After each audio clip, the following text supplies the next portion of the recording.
Hey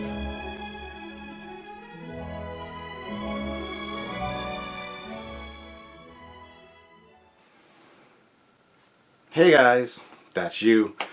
It's me, Captain Foley. That's me from Trekyards. Here again for another Eaglemoss review. Today we're looking at one that has blown me out of the water. I was really impressed when I saw this one. I think this is one of Eaglemoss's best offerings so far in the line of Star Trek ships, especially their XLs. And we're going to talk about that today. And that is the Vulcan Long Range Shuttle, which is essentially just a warp sled. The fact that they call it a Vulcan Long Range Shuttle kind of bothers me a little bit because people just assume it's a Vulcan ship. It's not. They're actually a warp sled that's standard for the Federation, that attaches to a standard shuttle. But anyway, this is the Vulcan Long Range Warp Sled, or I would call it warp sled, but it's shuttle anyway. So yeah, this is the box. Again, the Eaglemoss did a fantastic job with the box. Nice display piece on its own. As I've always said, if you don't have room to display the model, or even if you do, you can still display the boxes up on a high shelf or whatever and still see the ship in all its glory. It's also on the side there as well, a different view of it, so you can stack them or whatever. So I really love their boxes for the XLs. On the side you got Star Trek Long Range Shuttle, and then just a standard box. But so yeah, this is a really impressive model, and I'm looking forward to showing you guys. So we'll get into it with the magazine here. There is a nice shot of the shuttle on the magazine, and down here it's got some stats: type, transport, active, 2270, origin Vulcan, high warp speed. So there you go. Open it up, you got the standard little bit showing how to put it on the stand. And this one's actually odd. If you look right there, it does show that it goes on the stand backwards, essentially. The slots go into the front of the warp sled to give it the proper balance. Otherwise, it's too front heavy. So it's worth checking that when you don't know how to do it. Just saying. Over here we got a picture of the shuttle from the front.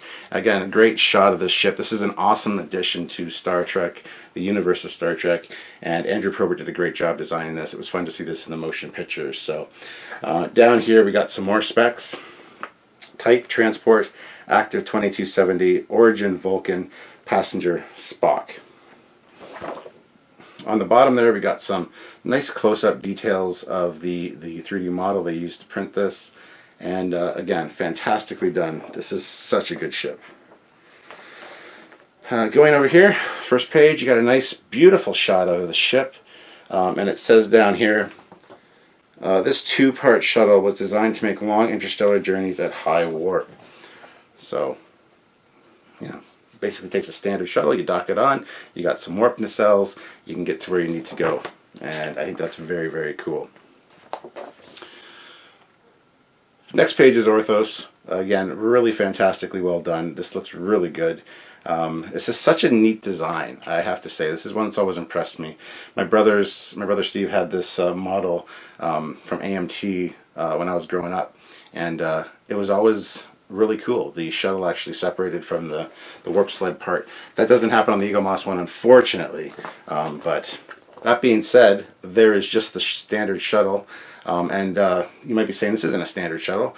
It is. It's just another shuttle in the world of Star Trek. If you get the 350 scale Polar Lights refit Enterprise, you actually get like 2 of these, and then the standard travel pods as well. This is more of a new version of a shuttle for the motion picture era. So there it is there. Great orthos. Really nice detail on this thing. And definitely very cool design.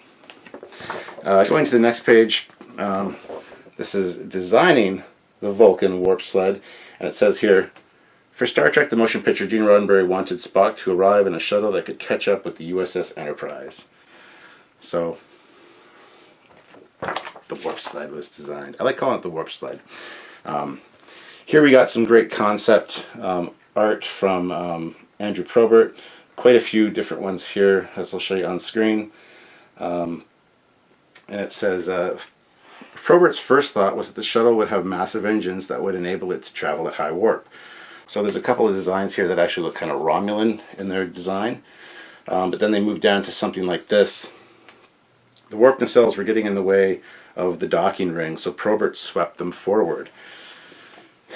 Probert's kind of a genius when it comes to design, and that's a really neat looking design right there, but not quite the final one that we got. Up here we got the more of the new look. This actually has a bunch of different configurations, even TOS style warp engines on the sled, and then a shuttle that has the docking thing on the side, as well as two splitting off the back. It says the breakthrough came when Probert realized that the shuttle could separate from the warp nacelles. This meant he could design a relatively conventional shuttle. He showed Roddenberry the sketch in the middle of the page, and he signed off on the idea. That's the one that's circled right there. So down here we got the actual shuttle design. Again, such a great piece of concept art. Andrew does fantastic work for that. It says Probert produced this detailed drawing of the shuttle itself. He suggested that it wouldn't need windows at all since Starfleet used view screens, and that docking ring would be at the back. Imagine that, Starfleet using view screens instead of windows. What a shock. As of 2009, that's kind of gone the way of the dodo, and now everybody's got a window. But there you go, that's the original version of it. I think they should have view screens. That's just my personal opinion, but you know that whole nugget.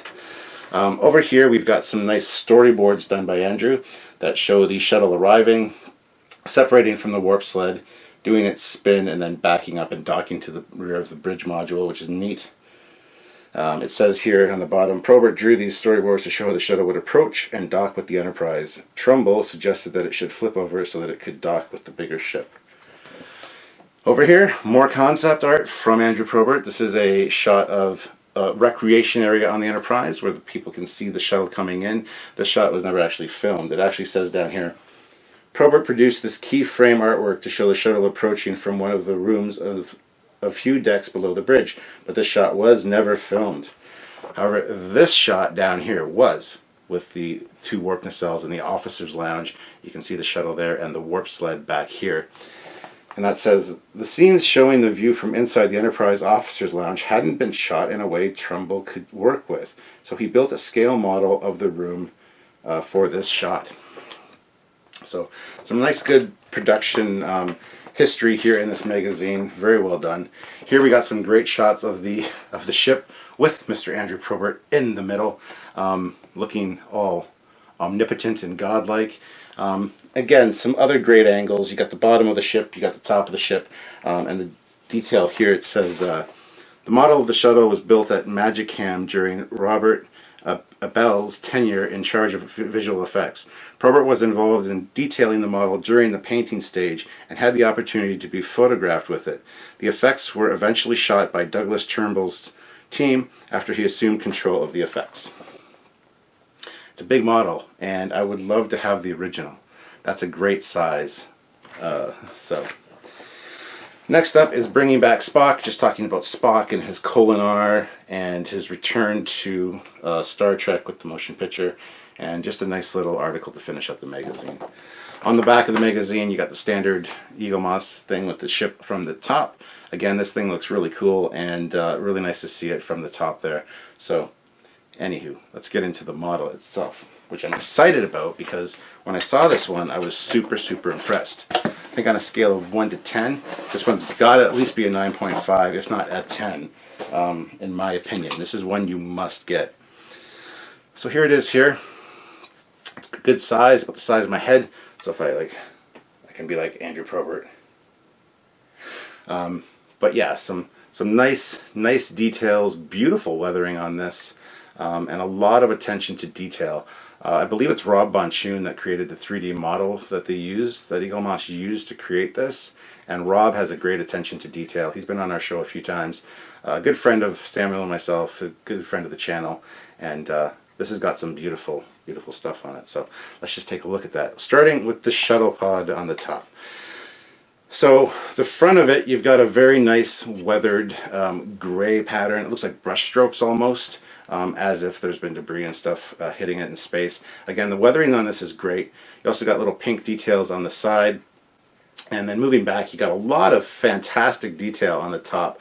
Little red markings and a lot of yellow and black little touches there, which is really great. It also says Surak, and it's got the identification number, which is really nice. Going to the back of the ship, you got some more pink and red details. There's a lot of pink on this ship, which speaks to the Vulcanness of it, because we associate red and pink colors with Vulcan. And there you got the doors, the airlock doors, and kind of an olive green corridor, essentially going up to the airlock, which is a nice little touch. Again, the detail is fantastic on this. Lots of nice little up-close details. The sides also have some nice plating, some nice coloring, some nice weathering. You got the long slits, and then this one, which appear to be windows to me. I would imagine those were windows. I always have thought they were windows. I guess not, according to Andrew Probert, but there's no forward window, so I think that's what he was referring to. Those are probably windows. You also got some Vulcan writing on the side there. And then same thing on the other side. You got this exact same details, and the weathering on this is fantastic on this model. Going to the bottom of the shuttle itself, just a little bit of it peeks out. Again, beautiful weathering, great detail. You can see the retro control thrusters there, the yellow things. The yellow retro control thrusters are on the corners of all the major areas of the shuttle, and quite a few on the actual warp sled itself. Which is nice. It says Surak on the bottom there, and one detail I've noticed, it's got two phaser emitters there, two ball turrets. So this thing apparently has phasers, which is fine. I mean, in Starfleet Battles, the game that my brother and I play, the shuttles do actually have phasers. They're Type 3 phasers. They're the least powerful. They're kind of a point defense phaser, which I can imagine this having, but I didn't know there was actually two ball turrets there. So that's really interesting. They're not colored the same as phaser turrets, though, that are on the Enterprise. They're a different color, but that could denote less powerful. Could also be tractor emitters instead. They're not necessarily phasers, but I just thought that was a really cool detail that I would point out to you guys. Going back to the back of, or the bottom of the sled, again, fantastic plate detailing, nice weathering. You got this thing here, which looks like it could be a warp core ejection port, because it matches the ones on the ship. However, once you take this shuttle off, which like I said doesn't come off on this one, you got a very slim base. So I don't know where the warp core would be on the warp sled itself. So that's pretty interesting. I don't think that would be an ejection port, but it definitely looks like one. Also got the Vulcan writing on the bottom there as well, which is nice. Going back to the top for a second, on each side you've got some nice details. You've got Surak written there with the identification number, and on the other side you got the Vulcan text. And then some nice little details, black and red details, plating. Again, the weathering and plating on this thing is gorgeous. This thing is really nice looking. Going to the side, again, you got the Vulcan writing, and then underneath Surak and the identification number, and again, some nice greebly work, some nice details, lots of really great attention to detail on this model, and I just love this thing. This is like going on display somewhere. This is not going back in the box, I don't think. I'm going to find a place to display this because it's just so beautiful. This is a really good one. I really recommend this one, guys. The side of the warp nacelles themselves, again, lots of fantastic detail. You've got some streaking here, which is like grease or something that's been this is classic weathering technique for modelers, but you can see the streaking there, which looks fantastic. Up front you've got some nice little grills, like chiller grills almost, on there, and like I said, retro control thrusters on the tips of the nacelles there for maneuverability, which is cool. On the inside of the nacelle, you got the black, like flat black chiller grill look that's very similar to the refit Enterprise, and definitely nice. It actually has a kind of a brown appearance, a dark brown appearance in person. I don't think that'll show on the pictures here that I'm showing you, but it definitely looks really cool. Going to the bottom of the nacelles, you've got these red or pink red blocks. There's this one and then a smaller one here, which look like they could be landing pads. I can imagine this thing actually landing on the surface with those, and there's again a lot of weathering, streaking details off of them. Looks really, really nice, really cool. You also got the little vents at the front there, the gray venting, and then more retro control thrusters. Just such attention to detail on this thing, it's amazing. The back of the nacelles, same deal. You got this kind of a gold. It's gold. You can kind of see it in there, but the still image, it probably looks more yellow. But when you move it around, it's got a gold shininess to it, which is really nice. And again, not something I necessarily knew was the color for back there, but that looks really, really neat. So anyway, guys, that is the Vulcan long-range shuttle, or warp sled, as I like to call it. And again, it's such a neat design. It's got such dimensionality, such cool shapes. The angles in this thing just look really fantastic. This is really nice. And this is a fantastic model. This is a great representation of this ship. So Eaglemoss hit it out of the park with this one. And usually there's something wrong with an Eaglemoss ship that it comes broken or whatever. That's not really their fault. But misaligned windows, or some kind of paint detail that's missing. This, I can't see anything to complain about. Not a thing. Not one thing that I can complain about, except the fact that this doesn't come off. This should be removable. Even if it was magnetized, would be really cool. But unfortunately, it's not. So that's the one little complaint that I will say about this one that I wish it had. But again, we know that from Eaglemoss models. They don't articulate anything. They don't have moving parts, which make the production a whole lot more expensive and just take up more of your valuable money buying them. I'm sure a lot of them we would like to have, like a bird of prey with movable wings, a Voyager with articulating nacelles. This with a removable shuttle would be great as well.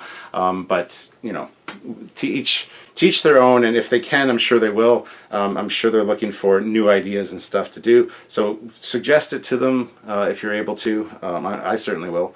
And let's see if we can get some other cool stuff. But anyway, guys, it's time now to take this and check it out on the turntable. We're gonna go take it on the stand over there. So let's get to our ship at warp speed. I just love playing with these. It's so fun. All right, let's go on over to the turntable.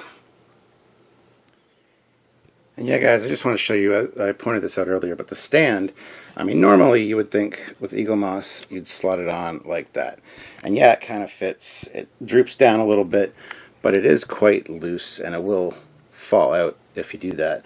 The instructions for the stand actually do tell you to slide it in like so, forward like that. So it actually sits nice and even. It doesn't point up, doesn't have the weird angles that I don't like. So that's really good.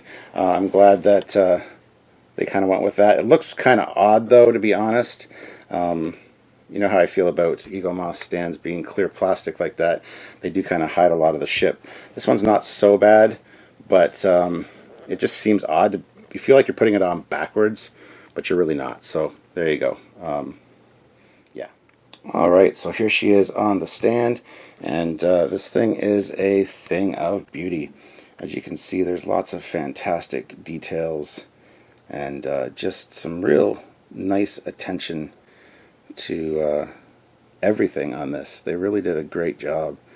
To everyone involved with this model, I will say thank you. This is absolutely stellar. Let's see if I can fit that on there a bit better. There we go.